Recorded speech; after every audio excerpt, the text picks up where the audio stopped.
మాదిగలకు ద్రోహం చేసినట్టేగా. బాధిత కుటుంబానికి 101 రోజు గడిచినా కూడా రాలే, కనీసం పరామర్శించలే. ఆయన మొత్తం 101 రోజు చేసిన పని ఏంటంటే ఎస్ఐని కాపాడడానికి, ఎస్ఐ సురేష్ రెడ్డిని కాపాడడానికి ఆయన ప్రయత్నాలు కొనసాగించారు. మొట్టమొదటి ప్రయత్నాలు నాతోటే రాజు కుదుర్చమని చెప్పాడు.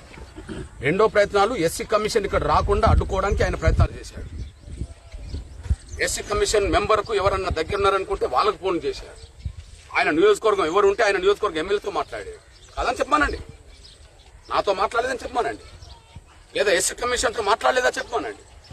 ఎస్సీ కమిషన్ కు దగ్గర ఉండబడే, మెంబర్ కు దగ్గర ఉండబడే ఆ స్థానిక ఎమ్మెల్యేతో మాట్లాడలేదు, ఆయన సొంత నియోజకవర్గం సంబంధించి ఎమ్మెల్యేతో మాట్లాడలేదని చెప్పమానండి. ఇప్పటికైనా ప్రయత్నాలు చేస్తలేడా చెప్పమానండి. మాదిగ జాతి ఓట్ల మీద గెలిచి మాదిగ బిడ్డలు చంపిన వాళ్ళను తన సొంత కులస్తుని కాపాడుకుంటారా? అసలు సిఐ ఎట్లా సస్పెండ్ అవుతాడు? SI, CI, DSP, SI Reddy, DSP Reddy, station పరిధిలో ఎస్ఐ బాధ్యుడు.